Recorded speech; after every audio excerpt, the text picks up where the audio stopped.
Okay, here we go. The Offload podcast is brought to you by Ballygowan, Ireland's #1 branded water. You're right, Donncha. Ballygowan is 100% Irish and bottled at source in Newcastle West, County Limerick. Yes, great stuff. They are also the proud sponsor of the IRFU and the official water partner of Irish Rugby. Well, we all know that hydration is an essential part of elite sport, but it's also important that we all drink enough water daily. So there you have it. Grab yourself a bottle of Ballygowan, enjoy the podcast, and definitely get the one with Bowe and Joe McCarthy on it too.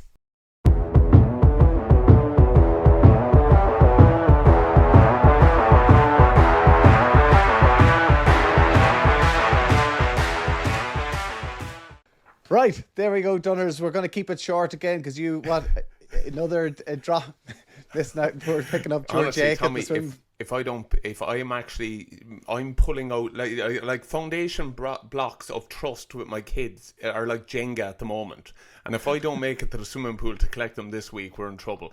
It's been 2 from 2 now on me being late. And you know what they do now? They like kind of, were you chatting to Tommy, were you?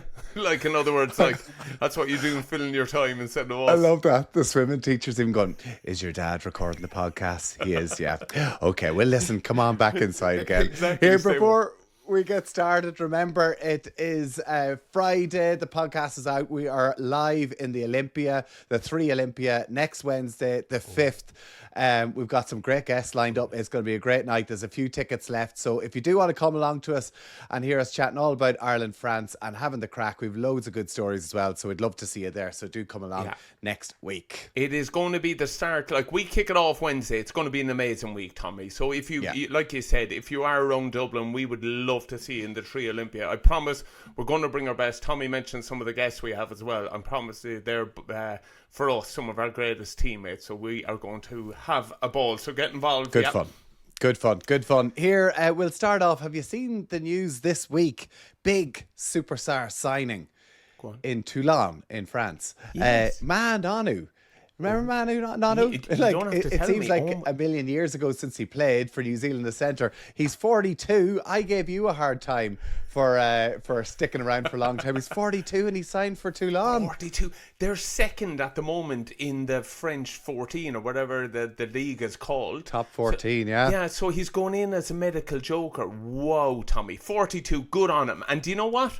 You just know he can still bang. Don't you? Well, I turned 41 last week and I couldn't think of anything worse than going back and playing in the top 14. I mean, I was watching the Welsh match of the weekend, the physicality. I mean, honestly, I don't miss it. I don't know how he's still doing it. I agreed. But like, you're a Ferrari man. He is he's a bulldozer with skills. Tank. He absolutely is. So like, and his skill set is through the roof. But it actually got me thinking, right? If you could take a player back and throw him into the Irish team or the Ulster team, who would you like? Who's your Manu Nonu? No, you know, who do you put back into it? Right. Like in their current form, like exactly. overweight and retired. Exactly like him. No, he's got to pull out his boots and go. Oh, jeez. Oh yeah, like what about? To be fair, Paul O'Connell, like you see him in the subs in the box. Yeah. Now he looks like he could play on the wing. He's I was just about to say to you, he's not going in the row for you, Paulie's gone light. But I know he'd still bring it, wouldn't he? Of course. To be fair to Drico, like you see him talking about being on the reformer and keeping his back right. He's still in half decent nick. He's probably skinnier now than he played as well, and he'd do a job, wouldn't he? Drico's in better condition now than when he played, isn't he? To be fair to him, and we just stick him in. There it is, solved. The Irish one, Drico straight in. Trico, you're in. Yeah. And to be fair, with Garry Ringrose potentially out as well, which we'll discuss a little bit later on. You ruffled a few feathers with that. You're all over the place. Oh, does everyone agree with Tommy? Oh. Didn't I? I'm in big trouble. All right. Yeah, no, we'll discuss that in a little bit. But first, I want to talk to you about Six Nations. It is, of course, the down week. Yeah. So it's that sort of week where the lads kind of take it easy. I think they're actually off they were off until Wednesday this week, and then they had an open session, the Viva, on Thursday. do you remember those weeks? Like, it was nice to kind of get home, reconnect with the family a little bit. You feel you haven't seen them. Agreed. And to just keep camp fresh as well, to break camp, because it is, isn't it? It's just constantly simmering. You know what I mean? And it's about to boil over at some point. So to get everyone out, freshen up and get back in. Tommy, it's a little bit of a concern I have for next year that they're getting rid of this break week. And I actually think the players' unions and all player welfare need to bang the drum. I know everyone's going to say, oh, Rugby World Cup rolls on, and why doesn't the Six Nations? Because these are unbelievably attritional games, and it's not at the start of the season. These lads are in it, and they're going again afterwards. Their clubs, their provinces, they're not too bothered what they did in green as soon as they walk in the door when they get back. So, well, you see the likes of, say, Johnny, when he had to go to Racing. You see some of the players over in Wales and Scotland have to go off and play in France and England.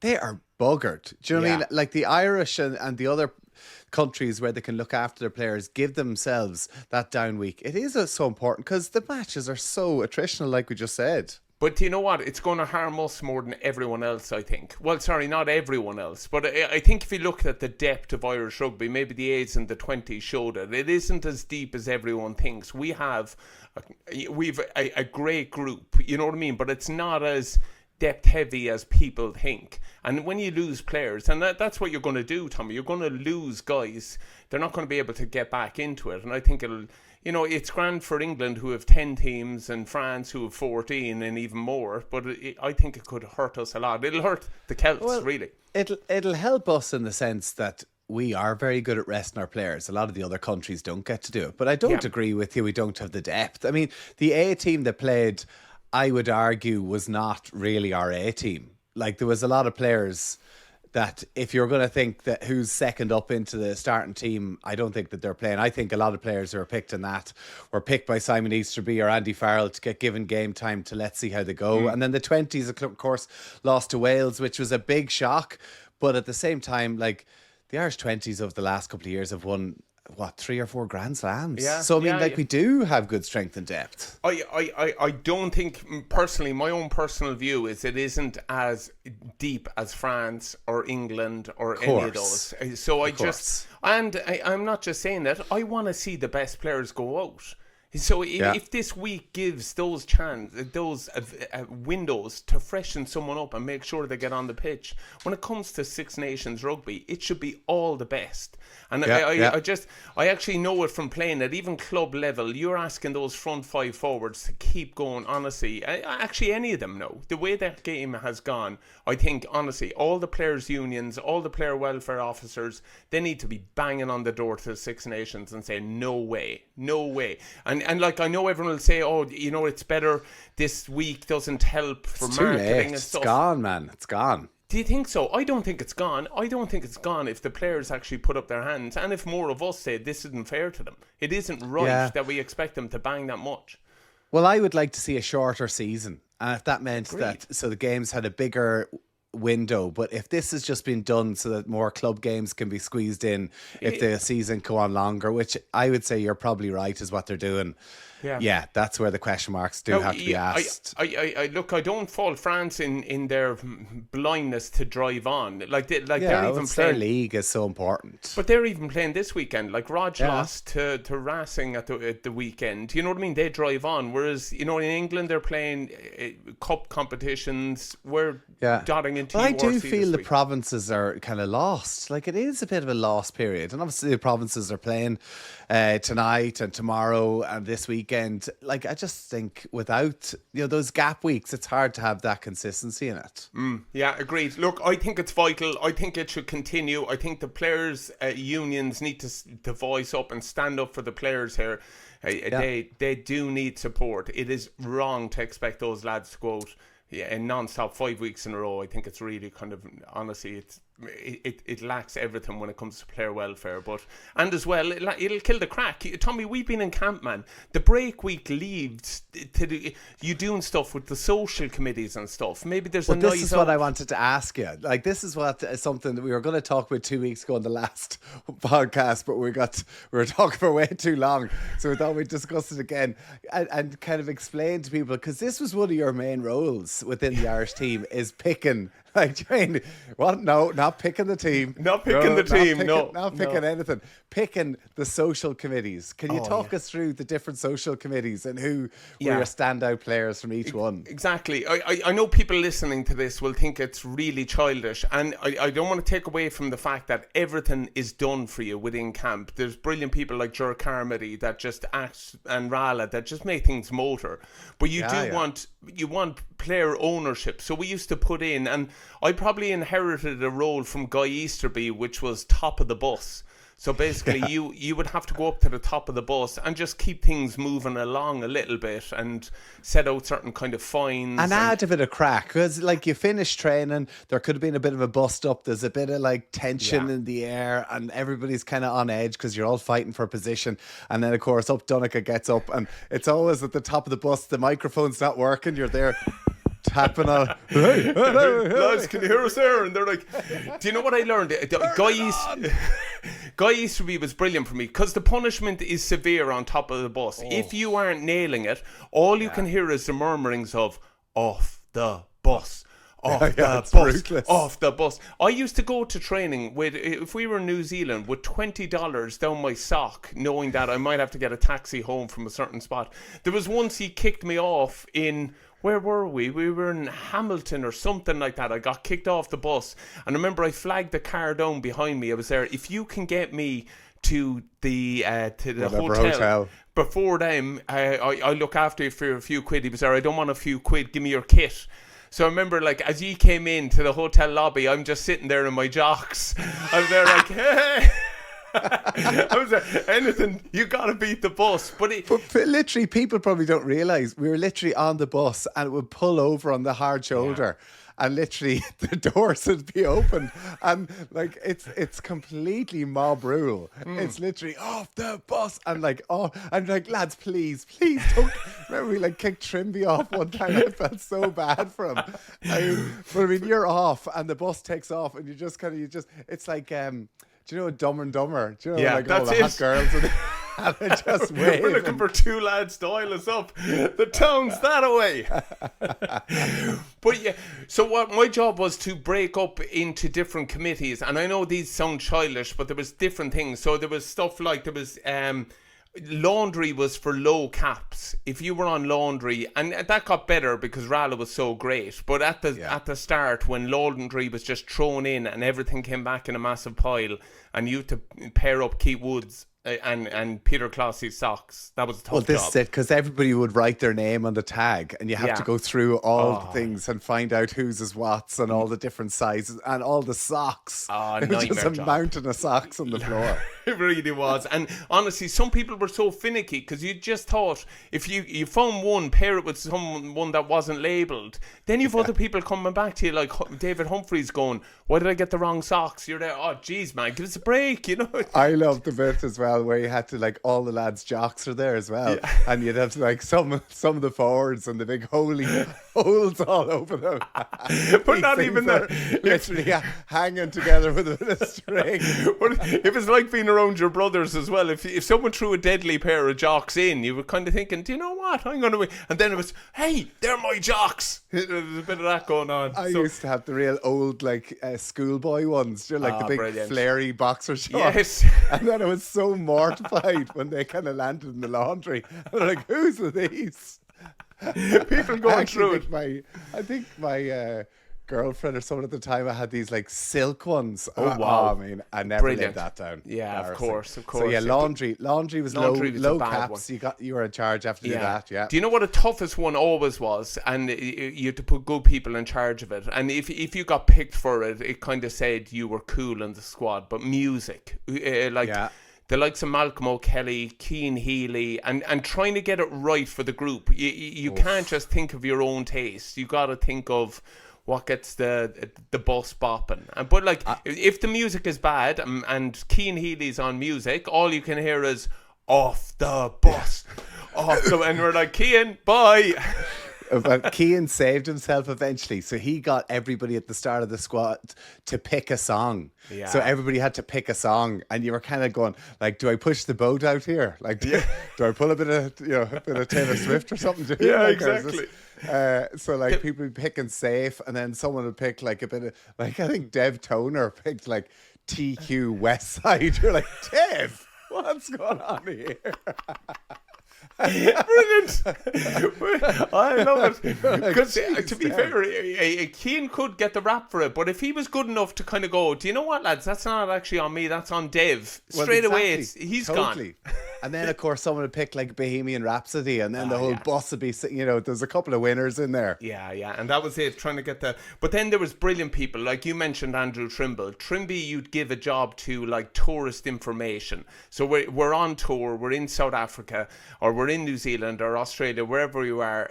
Trimby'd go up and grab the mic, and...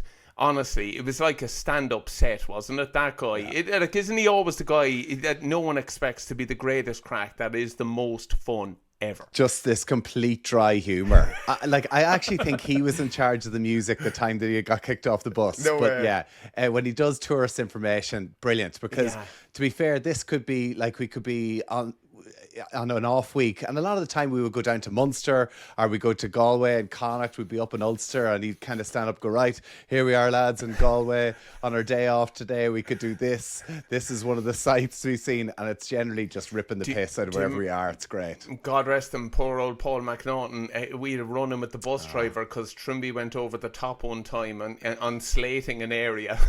And the bus driver, who was a native, didn't take too well to it, and he actually pulled the bus over. It was like, it wasn't just Trimby that was kicked off the bus. Your man wanted the whole lot of us. But Naughters was there, right? Remember, like, we were getting, Trimby the bus hadn't even started this time. And he literally got up, got the mic, and he was getting so much abuse for the first song. It was like, get off the bus, and like, I mean, this is like 40 lads screaming at him, and he's at the front like, what do I do? So he got off the bus. Paul McNaughton, who was the team manager, was at the bottom of the bus going, get on the fucking bus, and he's like, I can't, they won't let me on. So having an argument, and Trimby's like, will you talk to them, please, Paul, please?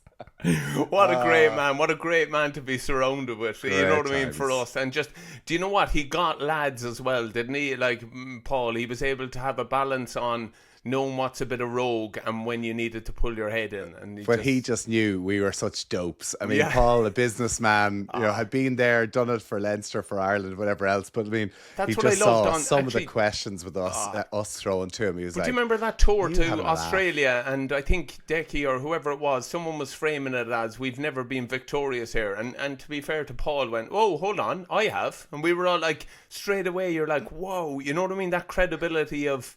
You know what I mean? Yeah, Been there and done it. Done that. Yeah, exactly. Because, listen, it's like us nowadays. I mean, I was on you're very much forgotten very quickly. One of my mates was really quick to send this on to me the other day, that they were doing a bus trip down to Cork, and they had a picture round. It was under 17s rugby team, and they were doing a picture round. My picture came up. No one got it. Nobody. Whoa. Yeah. But my problem is, very quickly forgotten. If they put mine up there, I'd be your man from Fitta's family. You know what I mean? As opposed to the rugby fella. They're like, well, that's it. I didn't even get Ireland M. Didn't even get it. Devastated. But then there was people like Tom Court. Do you remember Tom Court used to have to tell a poem every day? And they're like, I know this sounds nuts, and this is mental, but people would actually enjoy it. The kind of reflection time of Courty walking up to tell this poem. Everyone's like, shh. You were like, how wild is this place? And 2 seconds later, someone's telling a joke or... Well, the joke was a tough one. I always remember with the Lions, you had Ewan Murray, and he used to tell these jokes. And to be fair, he was brilliant. Yeah. Not because the jokes were good; it was just a Scottish accent. And the punchline to one of them was "Would I?" And that became his nickname for the tour. But he completely bought in. You're right. It's that credibility of standing up there and owning it. And then, of course, other committees you'd have, like Raj was on clothing or dress codes, which was a bit unusual, but serious one. Yeah, David Humphreys was on rooming lists, and you did not want to cross humps. That was the one you didn't want. That was the one you didn't want to cross hump. Oh, my God. 100% it. Honestly, that is the last thing you want to get wrong, because like camp's tough, but not being with someone that you get on with is even harder. Oh, big time. There was always one or two people that you're always like, hump, no, come on. Don't be doing that. Don't be doing that to me. And another committee was, so you needed people then, like enforcers, the likes of Stephen Ferris, Sean O'Brien, John Hayes. They'd go around and make sure people were paying their fines or adhering to any punishments. And then you'd have rats, which were always the nines, wasn't it? Any scrum half was always, and they were good at it. Nines were good at kind of going, guess what Tommy did last night? Oh, totally. Stringer, Redzer, Bossy. Like Bossy, actually, to be fair, was too nice. He'd never rat you in, but he had nines. Gentlemen. Perfect for them. But just to give context to it, so then you would get fined for different things, like wearing the wrong dress code or stuff like that. And then sometimes it would be deemed, the offence would be bad enough if you left one of your teammates down, or if you were constantly no-showing to something, that you would have to roll the dice. Do you remember the dice came into play? Yeah. And I was actually looking back at an notepad. The dice, obviously 6 things on it. 1 was that you paid your fine. 2 was that you doubled your fine. 3 was that you got off scot-free. 4 was that you went to the deck of death. So everyone wrote down a punishment that they were willing to do. And it could be like shave your head. It could be like wax your back. It could be like give... Mike Ross, a back rub. It could be. I had one that you had to pitch a tent in the team room and spend the night in it. Brilliant. But do you remember? I know everyone chats about that win in Auckland against Australia, but I remember Paulie giving the most inspirational speech to the forwards, and he had his face painted like a cat. One of the fines from the deck of death was to get your face painted, and he now, to be fair, he looked like a lion, if you know what I mean. In the moment when he's chatting, no one saw the face paint, but I remember just seeing King like that is the most inspirational thing I've ever heard in my life. And look at him, he looks like a kitten, you know what I mean? Like, he's got whiskers. He's got whiskers. He's more hair than he's ever had. And number 5 was to pass on the dice to one of your teammates so you could bring someone down with you, which was always a bit harsh.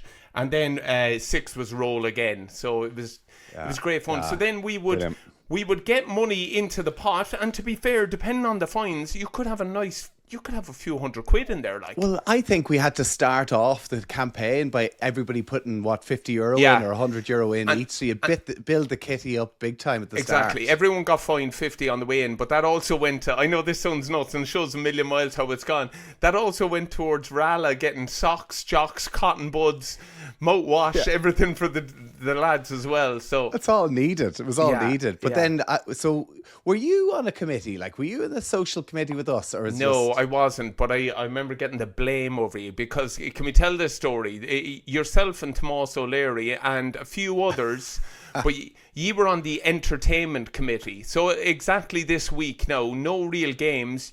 You do a bit of team bonding. You might go out for food, or you go bowling, or whatever it is. I know it seems harmless, but it was a pain in the arse. Like, sometimes you'd have to like booking cinema and try to like find out who's going, what you want to see. Booking restaurants was a nightmare. Okay, how was it a nightmare? You made this out to be way worse than it was. It was one of the greatest ones, and you kept making a dog's dinner of it. It was always on tour as well, and you'd have to then, on the day off would be the Wednesday, and we'll go into this again all the time, some of the things that you did, but it could be anything from going on a boat journey, a scenic boat journey, to go climbing a mountain up to top Table Mountain, to go helicopter swimming ride, with all the sorts of stuff. Swim with the sharks, all that sort of stuff. So we'll talk about that again.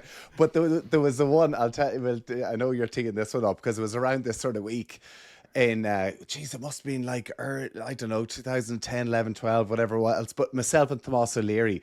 So we were in charge of the fines committee, and, we were in charge of social. Yeah, so social, you set us the task. No, I didn't. Paul McNaughton said, we're going out on Wednesday night, you're taking control of it.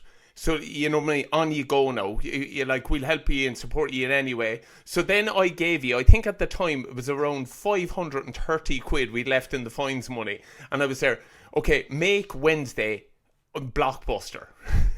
So that was our plan. So we went off, and myself and Tomas, we were in Cork. I don't know, we must have been training in Cork that week, whatever. Yeah, taking us out in praise. So we trained in Cork, and I decided to stay over for an extra night. So myself and Tomas, we decided, right, we'll go and get like a clock with a big chain, and we'll give that to somebody who's always late. And we went to go, and we got like a full duck outfit. We were going to get like a full duck outfit, I think, or a horse head for Ferris, because his nickname is the Horse, because he ran awkwardly, not for any other reason.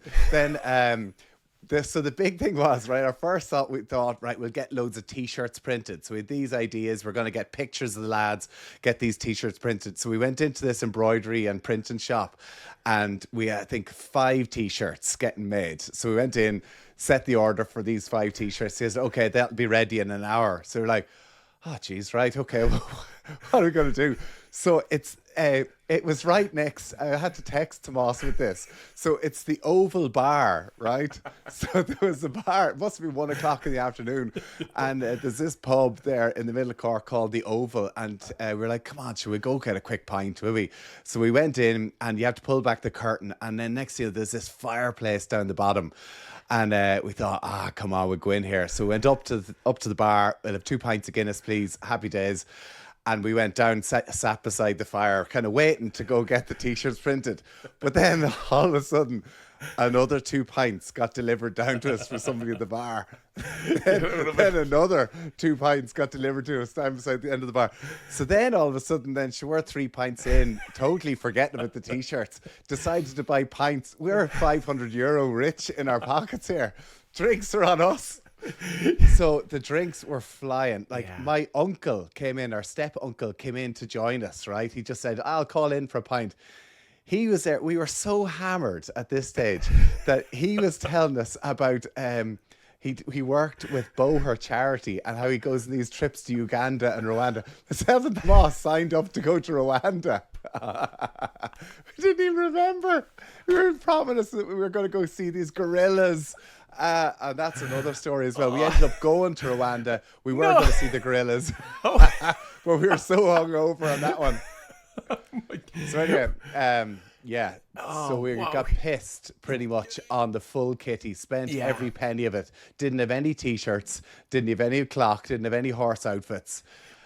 But the funny thing, Tommy, just being a Cork boy around the place as well, I was getting, like, my phone was buzzing from my buddies that were, like, a few of the Irish lads are on the lash in town, a few of the boys are out with them, the lads are buying drink, and, you know. There were literally people coming from everywhere. Like, literally, it just started off me and Tomas beside the fire. The place was jammers. It was hopping. On a Wednesday night. It was hopping. No, it was probably good for reaching out and making us part of, you know what I mean, the community.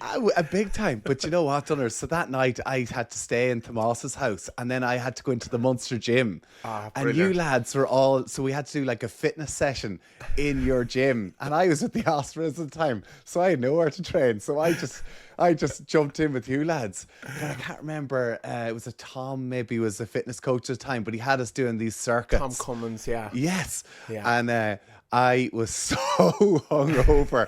I was in bits. So halfway through, like, the third set, I had to literally excuse myself and go off and get sick in the toilet. And there's some Polly, but trying to not let on to you lads that we've been drinking all day. But of course, you lads knew. So of course we knew about it, because then we went and Paul McNaughton called us aside and he said, "What have you lined up?" And here we are back to him with 5 T-shirts. With there, that's all we have, Paul. Can you help us? He was we there had to like go back and collect them on the Thursday. He was there. What's left of the budget? I remember he giving out to me, because I remember he was there, what happened to the budget? And I was there, it's gone. And he was there, how's it gone? I was there, it's just gone. That's all you need to know, it's gone. He was there, how have you lost the budget? I felt like telling him those 2 yo-yos are after absolutely buying everyone in Cork a pint. There was one year then, a couple of years after that, we had so much money that we decided we got in touch with somebody, a recording artist. So he built a recording studio in Carton House. We literally had our Killiney Castle. We got a fella in. He had full recording studio, sound speakers with the whole lot. And Earls, he recorded a full song, like wrote a whole song.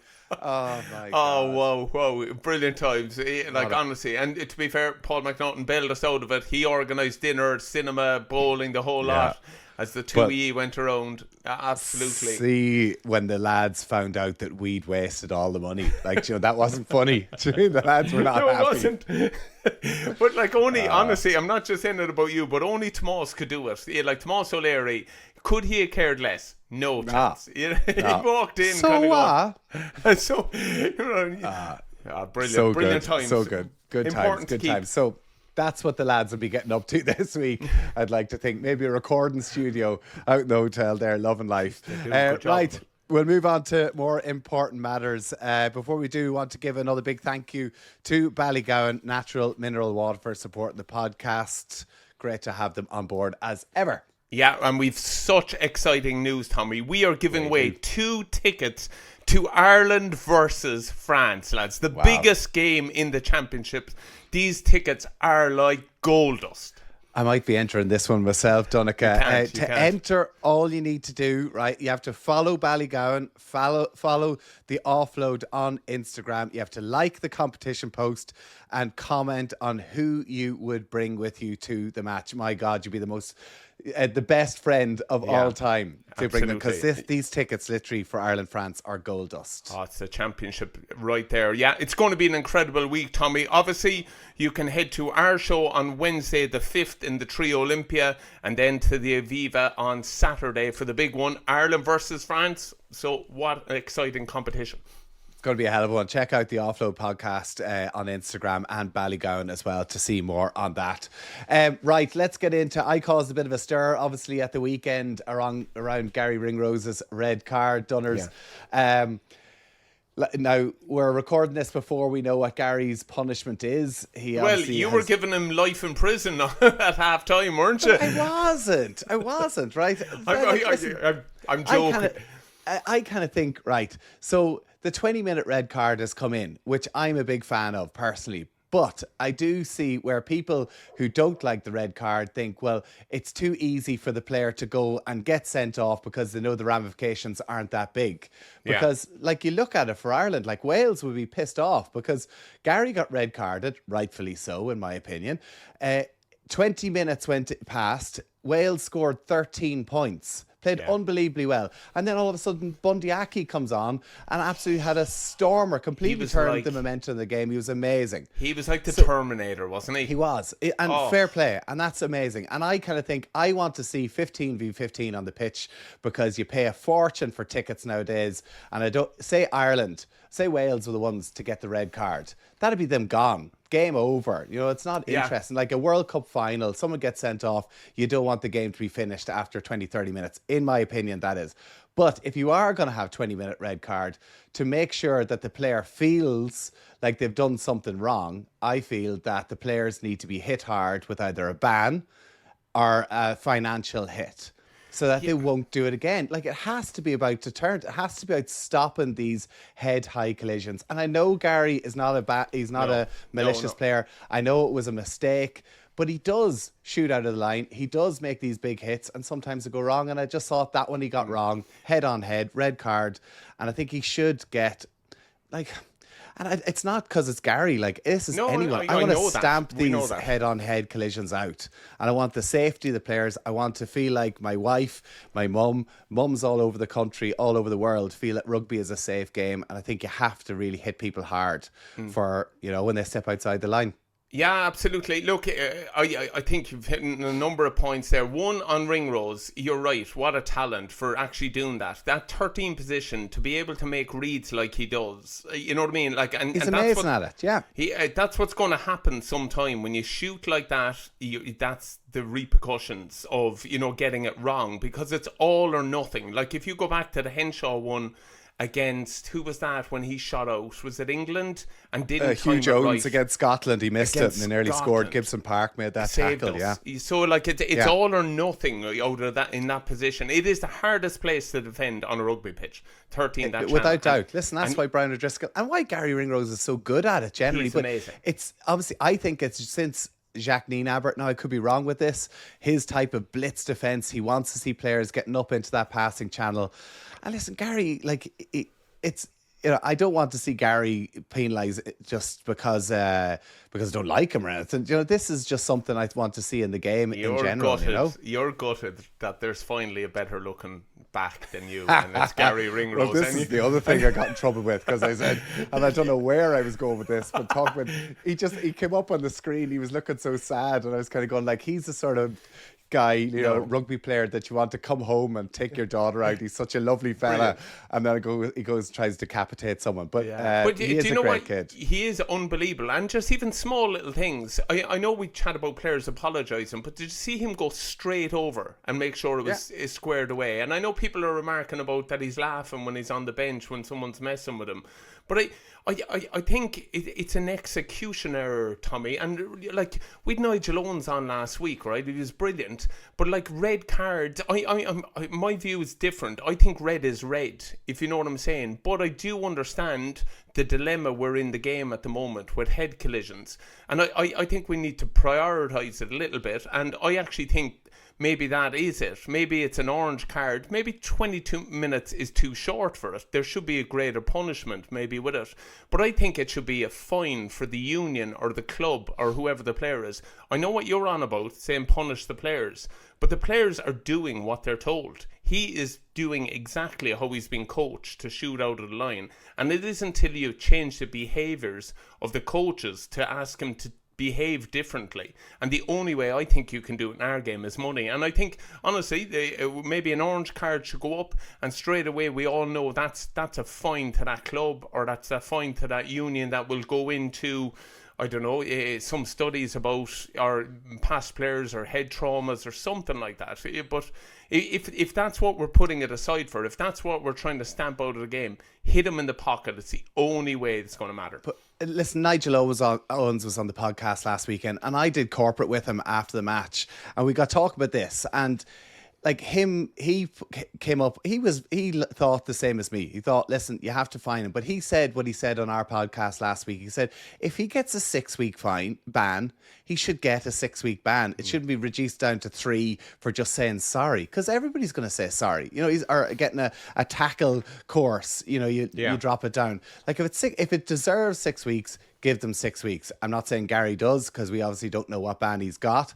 But then Jordan Murphy then actually counter-argued. He said, no, I don't think it was a red card. I don't think he should have gone off. He says, I'm all for player safety, but it's rugby. And these sort of collisions are going to happen, and we can't try and water down the game. And like, this is and Jordan made a really good point. I didn't agree with him, and I said it to him after, but it's a really tricky situation for the game, because we all have different opinions of where we want the game to go and the way we remember the game being.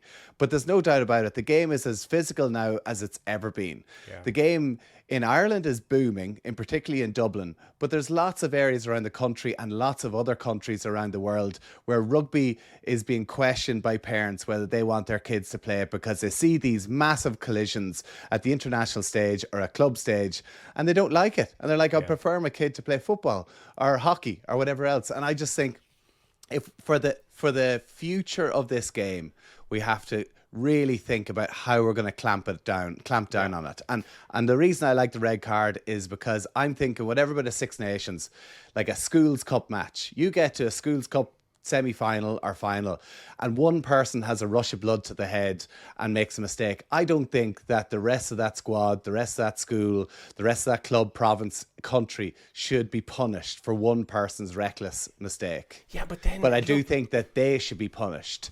But the ultimate punishment would have been for Garry Ringrose there if we'd lost. Just think of it. If Bundyaki has to come on, maybe you have to make a change to your back three. You have to take off maybe one of your wingers in time to put him on, and you play for the rest of 14. Like, why should everybody who's paid to go to Cardiff at the weekend. Everybody who's, put their, so much hard-earned savings. Remember Peter O'Mahony got sent off in the first couple of minutes of that game. No, but the big ones are the World Cup finals. That are ruined. And there was a Premiership final. 4 years worth of effort goes into that, and then it's gone because somebody makes listen, Garry's was a split second. It's not malicious. It's a little mistake. And we all make little mistakes. Should the whole team country be punished for a little mistake? But no. But I think that the person who does it should. I mean, do you know what I mean? That's just my take on it. Yeah, agreed. I would take it away from the person. I think the behaviour needs to change, and the only way you can implement change is from the top. You have to stop hitting the players, start hitting the coaching tickets, and start hitting the coaching tickets by finding them money. The game is honestly struggling for finances. What will get everybody to change? Hit their pocket. And I think if unions and clubs were picking up massive fines for moments like that, all of a sudden the coaching message isn't fly out and flake him if you can, or you know what I mean, you're the shooter, go, go, go. It is make sure you're spot on every time. Well, they have to be driving that discipline. Whether the coaches are getting fined or not, they're the ones who have to lead this. But can I be honest with you? I've been there with my time in Worcester. I remember it was everyone was trying to get lower in tackle height, and I remember defensive coaches going, I genuinely don't care if you get yellow. Stop the offload. That's what I care about. You know what I mean? I care that they don't offload the ball. And now coaches could, now I know they're not, but they're saying just get a yellow or red, doesn't matter because it's only 10 or 20 minutes. Yeah. So we need to, if we want to see the red card come in, which is not going to come into the URC. So then all of a sudden it's a full time. So it's all up in the air where this is going, but that's just my opinion. Now, listen, it's cause people don't always agree with it. I actually bumped into Garry Ringrose in the airport, or it's all good. There's no ill feeling. I hope. Of course. But at the same time, this is not just Ireland. This is any team. Absolutely. And look, Tommy, you're only saying it for the betterment of the game, and 100% I get it. And it's the greatest thing I worry about, trying to get disassociation from what you see as a someone sitting down as a parent, what the likes of Bundyaki and them are doing. I promise, I'm done coaching in Cork on under 10s. That is not the level. We are teaching the grassroots level how to be safe on every tackle and make sure that everyone learns to be safe. And that it just maybe we should highlight that a little bit more. Actually, maybe there's where the money should go. You know what I mean? Totally. Big fines that you have to, instead of sending professional players off to tackling school, you know what I mean? Why don't they go down to grassroots level and actually teach it? I would love that. I would love that. What was brilliant. It? Mac Hansen had to spend some time inside the TMO box. What a waste of time. You know what I mean? We all know what goes on in the TMO box. Yeah. You know what I mean? Having a cup of coffee. And missing all the forward passes. Coronation Street's on in the corner, and they're checking in every now and again. TMOs, absolute jokers. You're lucky Nigel Owen's not here now. Go on, let us know what you think about this at home as well. Comment on the comment section as well, because we might discuss it again going forward, particularly after Six Nations when there's a bit more space to try and discuss this. Listen, URC is back this weekend. Dunners, I suppose we should talk about that. Munster are at home to Edinburgh on Friday night. Yeah, Leinster, Cork sold out. Sold out. There we go. Virgin Media Park, always a cracker of it down there as well. Leinster at home to Cardiff on Saturday. Ulster at home to Scarlets on Saturday. That is a must win. If they don't win that game, it looks like they're unlikely to make the top 8. And Connacht are at home to Benetton. What pressure on Ulster? So Ulster are in 14th and the Scarlets are up there in 8th. So you're right. You're just running out of road. That stage, running out of road. I think there's 7 matches left, and actually some of the matches coming up are really difficult. So it's it's kind of a must win for Ulster at this stage. Obviously losing back to back against the Italians. Are you look forward to the Munster match? Yeah, I'm going down with Robin, and myself and Jake are heading over to it on Friday night, and it's great. You know what I mean? I'll be honest, you'd be a bit starved for good rugby in Cork, but all of a sudden seeing that the 20s is sold out for when they play here, and now this game is sold out as well. You want to play with that kind of an atmosphere as well, which is great. Big time. Do you know what the big one's excitement around our house? It's Connor playing Lansdowne, and you know what I mean? I think there's good excitement about the AIL. It should be a cracker this weekend as well. There's Turnour versus Clontarf. I don't have all the fixtures, but it like you're saying, it's getting to the melting pot where top four and is getting tight. Schools Cup finals as well. So it's all getting really close at the minute. Some great rugby on to look forward to as well. Quickly, Dunners, before we talk about obviously the live show this Wednesday, check it out if you want to come and watch it on Ticketmaster. We'll have a Ireland, France, we're a little bit out. France obviously putting 70 points in Italy. Like, this is going to be so exciting. Can't wait. Yeah. Honestly, it can. It's going to be like, I know we all hope for it to come to this, but did we think it would be at this point? Like, no. If France don't win, you know what I mean? It's over, and then. Should I throw another one out that won't go down well? First one, like our own Garry. Now I'm going to say, I would imagine Ireland don't win, right, against France, but France don't get a bonus point. Does that mean that coming down to the final Saturday, it's all on? Super Saturday, Ireland could win it, France could win it, England could win it. We did this, I think, in 2013 or 15. We won the Six Nations in Scotland. Against in Murrayfield against Scotland. It came down to England against France in the last game. We're like, just kick the bloody ball out, and then we won it. Like, it would be some culmination and end to the Six Nations if we were to win it on the last day. It'd probably be a lot easier if we just won on against France. But you're right, Tommy. We're on 14 points. They're on 11. England on 10. So like, there's all calculations, and everyone does. Like, that was a magic day. I was watching that at home. It was just like, for 3 games to all matter so much was just. And remember, you're right, France trying to run it out from their own goal line. You're like, what are you doing to us?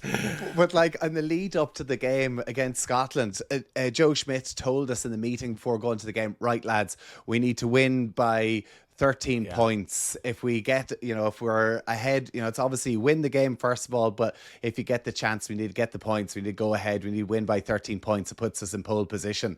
All of a sudden, driving into Murrayfield, the Wales against Italy match was on the big screen. And Wales had put up a hockey score on it. There was like 60 points. And all of a sudden, into the change room, Joe goes, forget 13 points. We need to win by 23 points. So all of a sudden, it was all changed. And to be fair, I think we did. We won by 28. And then it came down to France against England. It was a cracker. Absolutely. So in a way, I kind of like to see that of course. As a neutral. But no, for me, neutral. Honestly, get us over the line. Find anyway 3-0 against France. But geez, it's going to be an incredible match, Tommy, isn't it? Like, if you look at the caliber and look what they did to Italy. I know Italy were poor, but they came out to a fast start. Actually, do you know what I was thinking as well? You know the way Irish camp are good for attention to detail. Just looking at Italy in 2 weeks or 3 weeks time. We need to get Brenda Fricker involved in the Irish camp. You know, the Oscar-winning actress. Yeah. She needs to be involved. See the amount of pigeons on the pitch in that Italian pitch. We need some Home Alone. Home Alone. She needs to be spending time with Osborne and Hugo Keenan about how to control the pigeons and get them flocking in the right direction. Every time fellas nearly scored in the corner, they were landing on pigeons. It was wild. Do you know, like, Wales went, because obviously the roof was closed, so Wales went out and watered the grass to try and make it slippy. Italy thought, well, we can't water the grass because it's too hot, it'll melt. So we'll just throw a load of feed out for the pigeons. Put down the bird feed all the pigeons. They were like, feed the birds, tuppence a bag. Do you know what? No one ever chats about this, but you were there. The atmosphere was incredible in the Millennium Stadium. Closing the roof is a great one, bar when you go in for half time. People don't chat about this enough, and you come back out and it smells. Do you notice that? It's so hot. It's muggy in there. Oh, it smells of farts. It smells of farts, and people having sneaky cigarettes, doesn't it? It does. It's like walking into a nightclub. You should try going on to a plane that's been delayed the following day on the way of going back home from a night in Cardiff. There's a fucking place that smells Can I ask a question? And if any is involved in the Welsh Union can answer me. Any time, just for half time, is there any way of just opening it to give it a little airing and then close it up again? Like, I'm not being Joe Schmidt here about like, oh, we want the roof open. I just want to take an inhale that doesn't involve Tommy's arse. You know what I mean? Actually, very good point. That's actually not a bad idea. Listen, as always, Donncha, it's great crack. Nice to have the down week. Enjoyed the match, obviously, against Edinburgh this weekend. I'm looking forward to. I'm working at the Ulster Scarlets game as well. Brilliant. Some big matches this weekend. Great to see the provinces back. Make sure you like and you subscribe. It's great to see the numbers as well. Thank you so much. Honestly, but listen, if you do subscribe, it does really help the numbers as well. It gets more people watching it as well. So really, really appreciate it. And again, thank you to Ballygowan Natural Mineral Water for being wonderful sponsors of the pod. Here. Good on you, Tommy. Enjoy, fella.